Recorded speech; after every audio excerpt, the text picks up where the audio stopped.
Les élus du peuple seront en vacances à partir de demain. Ils ont examiné et adopté ce matin le projet de loi portant habilitation du gouvernement à légiférer par ordonnance pendant cette période des vacances. N'Djamena accueille la 14e session extraordinaire du Conseil du système de la carte rose de la CEMAC, l'accélération des règlements des sinistres transfrontaliers pour une libre circulation des personnes et des biens est au menu des échanges. Le gouvernement tchadien vole au secours des victimes d'incendie de Yaré dans la région du Chari-Bagirmi. 3 membres du gouvernement se sont rendus dans le campement pour une assistance morale et matérielle. Bonsoir à tous et merci de votre fidélité. En raison de l'indisponibilité de notre éditorialiste, nous vous proposons en rediffusion le numéro de la semaine dernière qui porte sur le terrorisme international. Ahmad Makaila. Mesdames, Messieurs, bonsoir. Il y a bien longtemps, une douzaine d'années à peu près, quand le terrorisme international frappait l'Europe, puis la grande et superpuissante Amérique, nous nous sommes fendus d'un éditorial diffusé sur les ondes d'une radio internationale et nous évoquions, vu du Sud, les dangers et autres effets collatéraux de cette action pour le reste du monde, singulièrement l'Afrique et plus précisément l'Afrique au sud du Sahara. Les pays du champ étant les pays du pourtour saharien, principalement ceux de la bande sahalienne. Hier et aujourd'hui, l'évidence reste fondamentalement la même. Le salut viendrait des États forts à même d'avoir le contrôle des territoires, enjeu majeur qui participe de la sécurisation le long des frontières poreuses qui sont les nôtres. Si le Mali s'est retrouvé dans la situation actuelle, c'est parce que l'État malien est faible. Mais avant, il y a un préalable qui tient à la compréhension du phénomène dit du terrorisme, un fléau nouveau des temps modernes que les Occidentaux ont vite fait de qualifier de terrorisme islamiste. C'est hélas un raccourci facile. Les motifs et motivations sont beaucoup plus complexes et sinueux qu'il n'y paraît. Le prisme islamiste, s'il reste un fondement, est loin d'être le déterminant, le seul. Toujours est-il qu'à un moment de l'histoire, les musulmans auront à répondre si face à ce qu'on appelle terrorisme islamiste, l'islam est-il le problème ou la solution? À l'évidence, le monde du XXIe siècle est un monde peu sûr, mais il est aussi un monde de frustration et potentiellement d'injustice criarde. L'illustration grandeur nature reste la question palestinienne. En outre, la stigmatisation systématique et la généralisation consécutive à la croisade lancée au lendemain des attentats du World Trade Center de New York aura été la plus grosse erreur d'appréciation de la part de la Grande Amérique, touchée dans ce qu'elle a de plus cher, le fleuron de l'économie capitaliste. La suite, nous la connaissons tous. Des amalgames malheureux ont pour effet un appel d'air qui permettra le recrutement avec fort aise des candidats kamikazes. On aura vu le profil, sinon le portrait robot de ce qu'on qualifie de fous changer radicalement. Désormais, ce n'est plus dans les couches défavorisées que se recrutent les candidats à la mort, mais bien plus dans tous les pans de la société, parmi les pauvres et moins pauvres, parmi les extrémistes et moins radicaux, de la société, y compris dans le rang des femmes. Le tout répressif a visiblement montré ses limites. Le monde a du mal à trouver le discours juste face à la théorie de ces gourous qui surfent fort habilement sur la peur, la confusion et le peu d'efforts déployés pour connaître l'autre, mais aussi la mise en index de tous les adeptes d'une religion qui compte tout de même plus d'1 milliard de pratiquants à travers le monde. Les leaders religieux sont sollicités à chaque fois qu'un terroriste se fait entendre à sa manière, puis après, plus rien.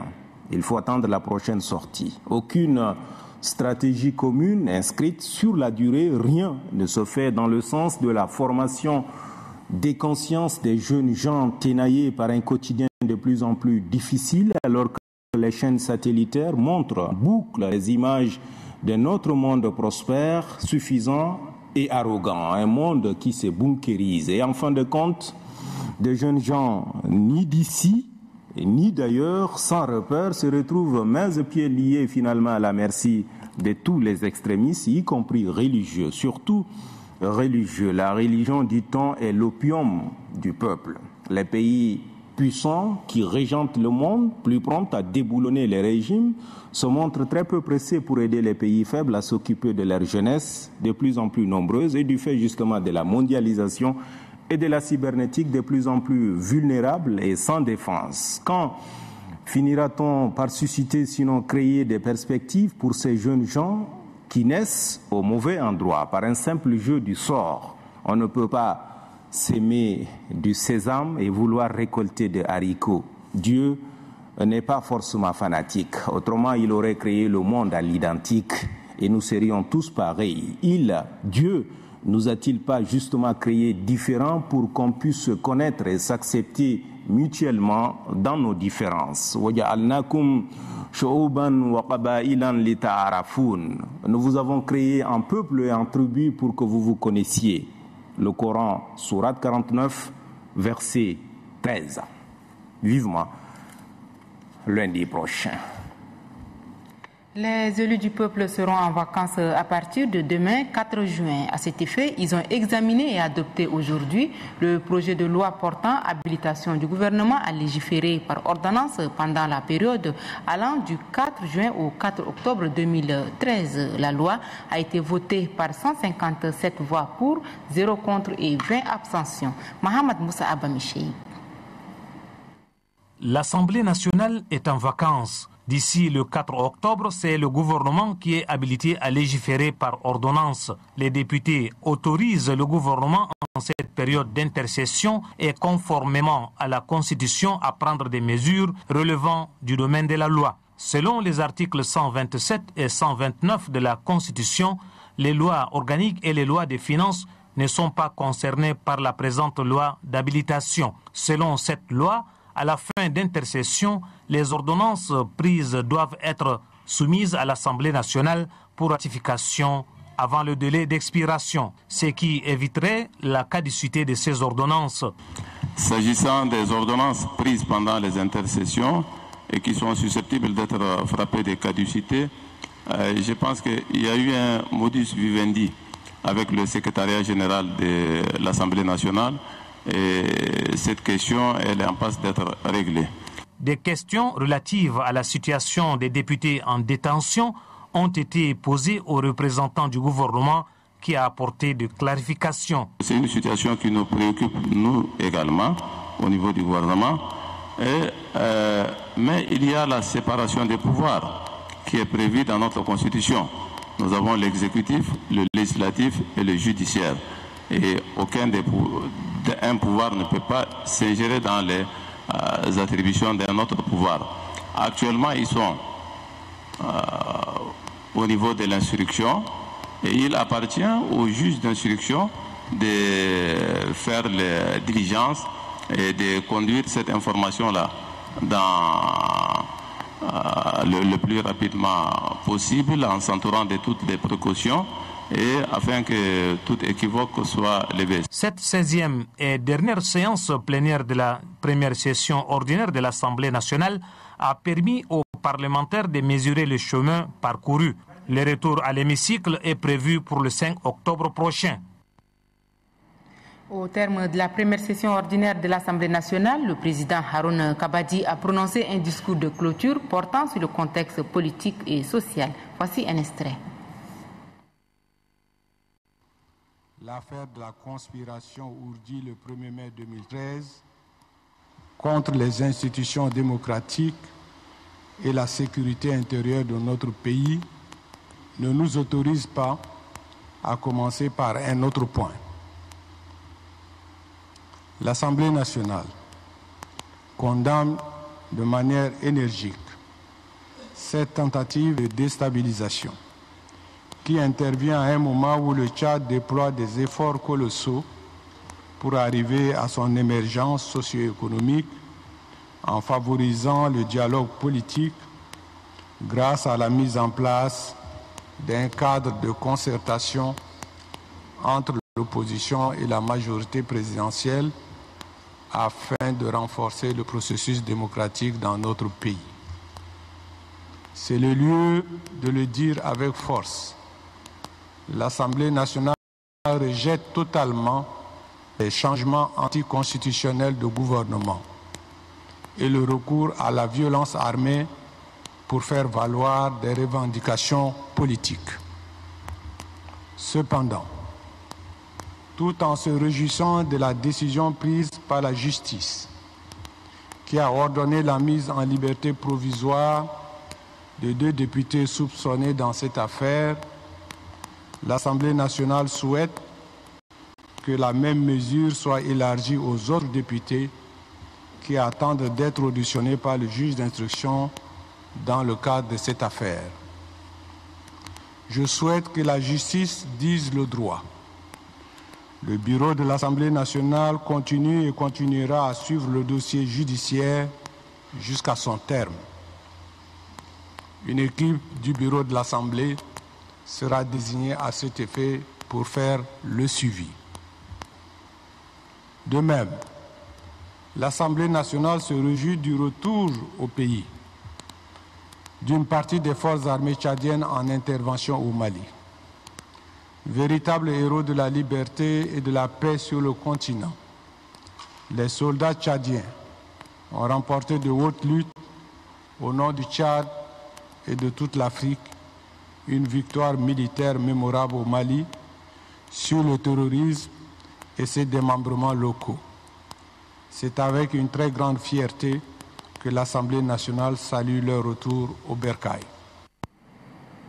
Le président de l'Assemblée nationale a aussi mis l'accent sur l'accord cadre politique signé entre la majorité et l'opposition. Harouna Kabadi, une fois de plus.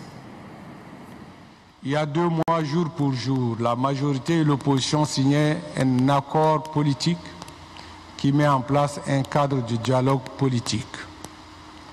L'Assemblée nationale tient à apprécier à sa juste valeur ce compromis dynamique intervenu entre les acteurs politiques tchadiens en vue de poursuivre dans la sérénité le processus démocratique dans notre pays et surtout dans un climat apaisé. Sur le front social, nous avons enregistré avec une très grande satisfaction la signature intervenue le 28 mars 2013 entre le gouvernement et les organisations syndicales après plus d'1 année de dialogue de sourds et de tensions sociales préjudiciables à la mise en œuvre du programme politique du quinquennat de son Excellence M. Idriss Déby Itno, président de la République, chef de l'État.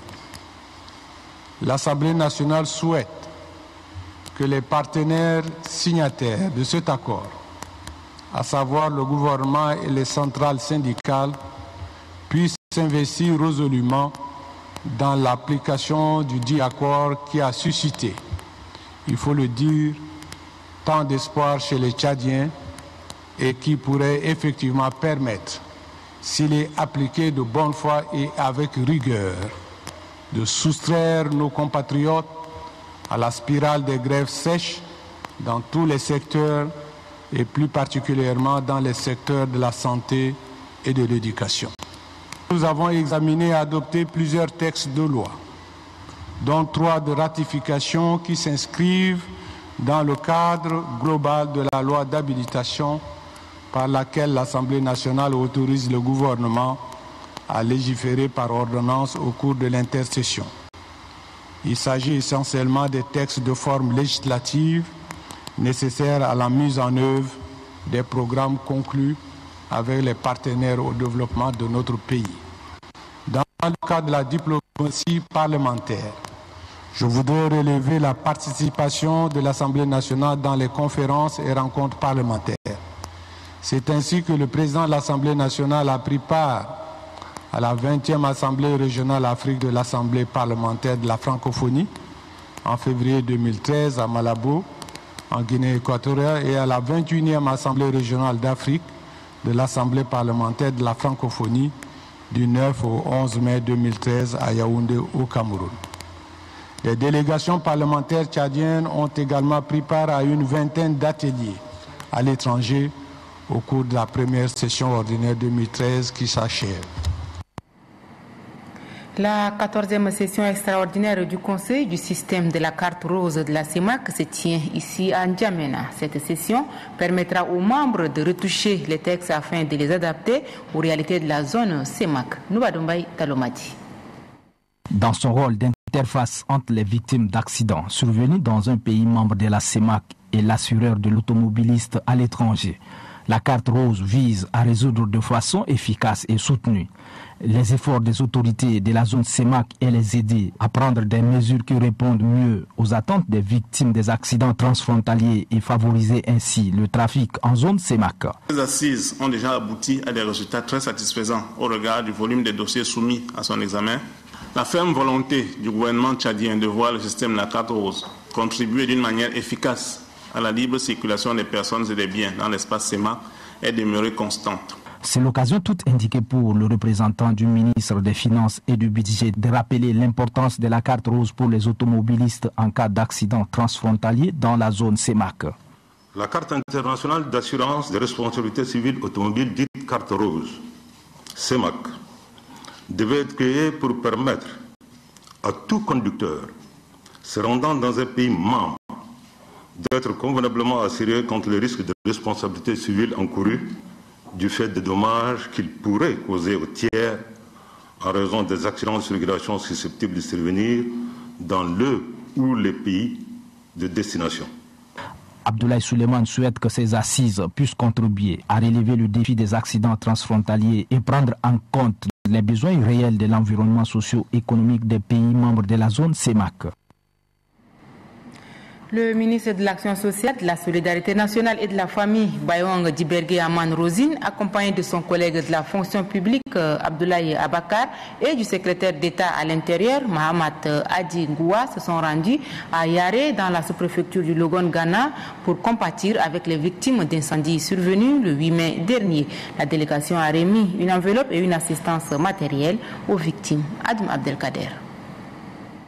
C'est une solidarité manifeste que le gouvernement a affichée à l'endroit des victimes d'incendie qui a ravagé le campement Yari dans la sous-préfecture de Logun, Ghana. Ceci à travers la présence des 3 membres du gouvernement sur le terrain. La ministre de l'Action sociale, de la Solidarité nationale et de la famille est accompagnée dans ce déplacement par le ministre de la fonction publique et du secrétaire d'État à l'intérieur et à la sécurité publique.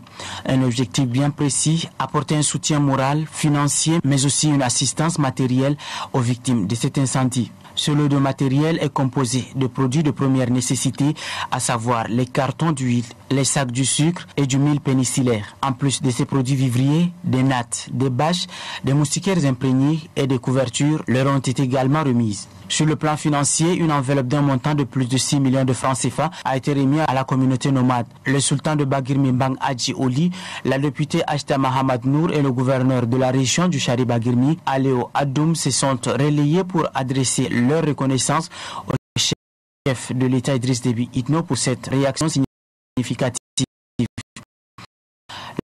La ministre de l'Action sociale, de la Solidarité nationale et de la famille a relevé que le gouvernement est affecté par ce malheur. Le désordre du pays n'a laissé indifférent les plus hautes autorités de la République. C'est ainsi que son Excellence Idriss Déby Itno, le président de la République du Tchad, chef de l'État, dans sa politique du bien-être de toute sa population, a instruit le ministre de l'Action sociale, de la Solidarité nationale et de la famille pour pouvoir témoigner de leur solidarité dans les épreuves que vous avez traversées. Un soulagement qui a été exprimé par la population représentée par Aladj Youssouf Hassan. Pour lui, ce geste est un indicateur de compassion et d'amour vis-à-vis des victimes.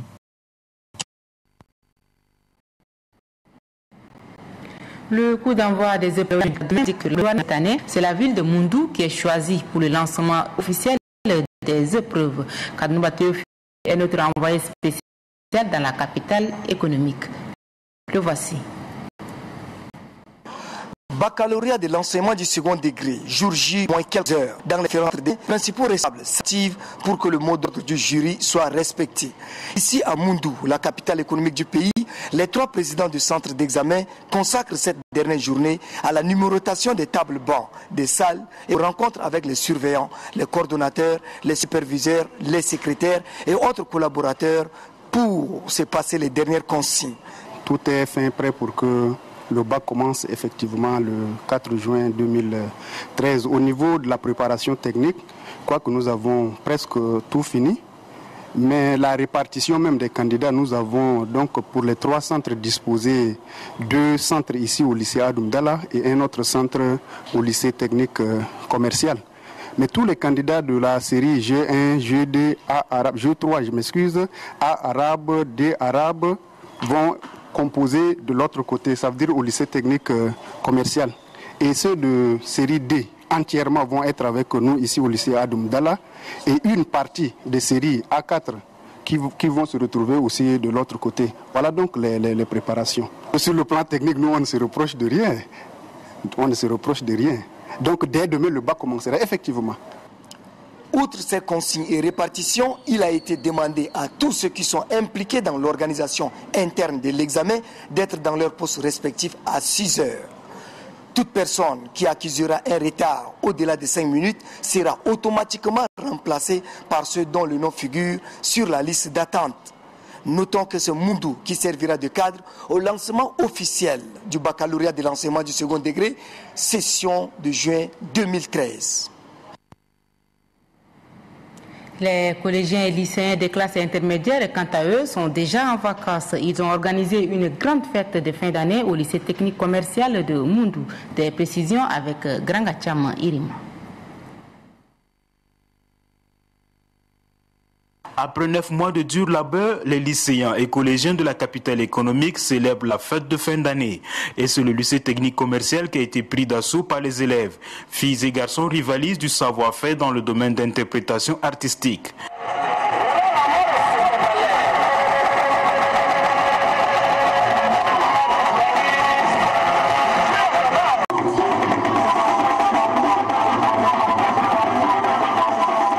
En classe de première G2, DJ Brian n'est pas loin des grands organisateurs de spectacles du showbiz.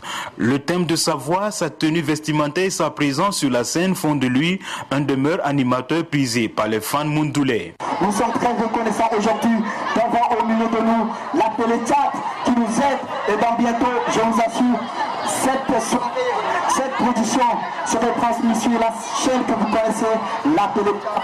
Je remercie également tout ce monde, tout ce public, toute la jeunesse megonaise. Sur le podium apprêté pour les circonstances, les branchés du Logon occidental, même s'ils n'ont pas suivi de cours de musique, ont déjà la fibre musicale dans l'âme.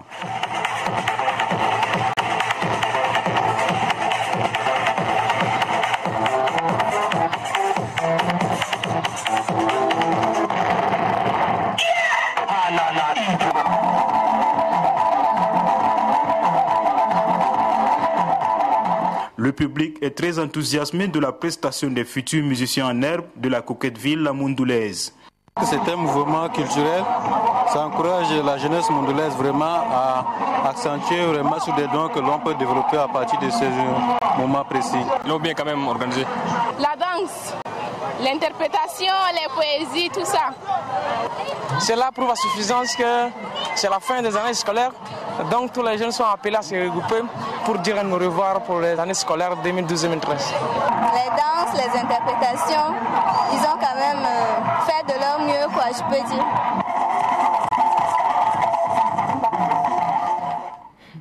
Restons encore à Moundou où le président de l'organisation pour la participation des jeunes du mouvement patriotique du salut au PJMPS a rendu une visite de courtoisie à ses camarades du parti.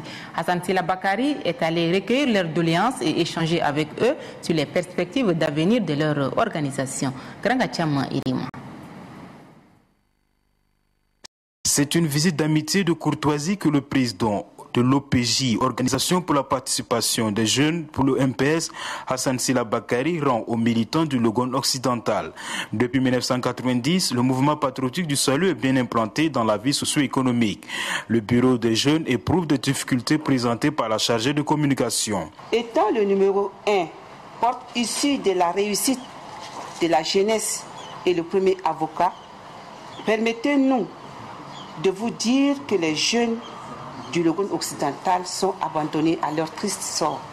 Le président de l'OPJ MPS, Hassan Sila Bakari, a tenu à rencontrer les militants du MPS pour écouter leurs doléances et prodiguer des conseils afin de redynamiser leur mouvement dans le Logone occidental. Au sortir du 5e congrès, placé sous le signe de la rénovation, eh bien, le parti a été très clair. Nous avons fait le bilan et nous avons dit que désormais, la jeunesse doit avoir sa place au sein du parti, au cœur du parti. Le EG du MPS nous a promis, le camarade président fondateur nous l'a donné cette place-là. Pour le président de l'OPJ, Organisation pour la participation des jeunes pour le MPS, les jeunes doivent se réunir et créer des activités non seulement génératrices de revenus, mais aussi qui favorisent le brassage et la discipline. Être dans le MPS n'est pas synonyme du désordre et de paresse. Bien au contraire, les militants doivent montrer de bons exemples afin de mieux véhiculer les valeurs démocratiques prônées par le mouvement patriotique du salut. Et puis la teneur de ce communiqué de presse, Madame le ministre de l'Enseignement fondamental et de l'Alphabétisation, Albatoul Zakaria, a procédé ce lundi matin à la cérémonie d'installation du nouveau directeur général du Centre national des curricula CNC. La cérémonie de passation de service a eu lieu dans l'enceinte du centre et ce, en présence du personnel du ministère. En installant le nouveau directeur, Dr Aboubakar Ali Kore, Madame Albatoul Zakaria a observé d'abord une minute de silence à la mémoire du regretté professeur Noumaï Madana avant d'exhorter les différents responsables du CNC à collaborer afin d'obtenir de bons résultats. Car, conclut-elle, le CNC est un établissement renommé qui œuvre pour la bonne marche du système éducatif tchadien. Le communiqué signé de l'attaché de presse et des relations publiques, Ngetora Madi Madingar. La ville de Pala est la quatrième ville dotée d'une station ONRTV. L'inauguration a eu lieu aujourd'hui et c'est le ministre de la Communication qui a présidé la cérémonie. Grangachama Irima. Havre de paix et de diversité culturelle, la ville de Pala, chef-lieu de la région du Moyen-Kébi-Ouest, qui compte 50 000 habitants étendus sur une superficie de 13 km², vient d'être dotée d'une station radio et télévision. Grâce à la station ONRTV, les populations du Moyen-Kébi-Ouest seront au parfum de nouvelles diffusées depuis la capitale. L'installation de la station ONRTV Pala vise à résoudre les problèmes de réception rencontrés par les auditeurs et les téléspectateurs. Il est prévu cette année, en faveur de Pala, l'équipement de la station en énergie solaire pour garantir un fonctionnement continu des équipements en vue de permettre à la population de suivre les programmes de la radio en FM et ceux de la télé à n'importe quel moment de la journée. La station sera également équipée de caméras et de matériel de montage pour la couverture des activités de la région. Le gouverneur de la région du Moyen-Kébi-Ouest accueille à cœur joie l'ouverture de la station ONRTV Pala. Le souhait de la population du Moyen-Kébi-Ouest est de voir dans un proche avenir la station ONTV de Pala changer de statut pour devenir une station régionale comme celle de Moundou, d'Abéché, de Sar ou de Faya pour sensibiliser et éduquer la population en langue locale sur de nombreux défis auxquels elle fait face aujourd'hui. Un autre souhait est effectivement, non de moindre, est la couverture médiatique des événements qui se déroulent dans la région. L'inauguration de la station ONRTV Pala est une promesse du chef de l'État traduite dans les faits en faveur de la population. Désormais, les programmes de la radio et de la télévision sont à votre portée.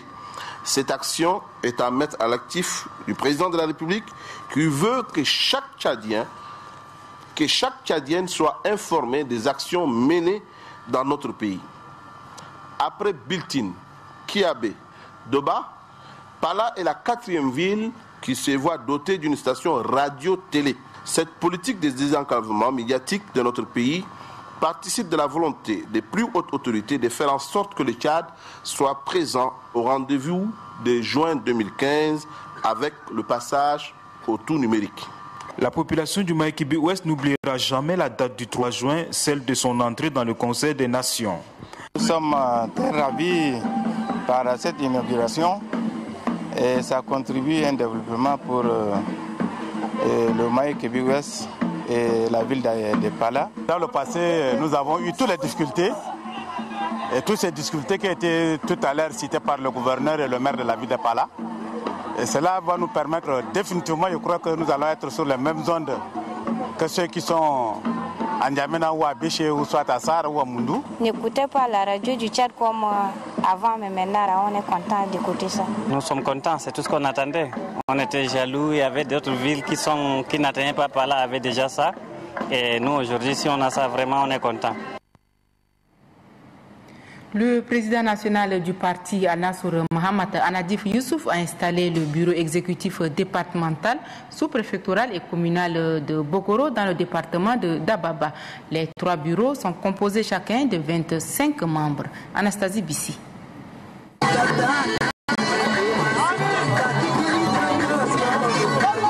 C'est au pas de cette danse que les militantes et sympathisants du parti Al-Nassour manifestent leur degré d'attachement au parti. Ils sont sortis massivement pour soutenir les idéaux de leur parti et encourager les nouveaux membres du bureau exécutif départemental, sous-préfectoral et communal dans leur nouvelle mission. Les membres des 3 bureaux ont été installés par le président national, Mohamed Anadif Youssouf. Ils sont composés chacun de 25 membres. Au niveau départemental, l'équipe sera dirigée par Brahim Assabala. Le bureau sous-préfectoral sera dirigé par Mahmoud Ahmad et le communal revient à Deyé Kadala. Le président national du parti Al-Nassour invite les membres des nouveaux bureaux à se mettre résolument au travail pour le triomphe des élections futures. Mohamed Anadif Youssouf demande aux militants et militantes à se préparer par conséquent pour le recensement biométrique et les prochaines échéances électorales.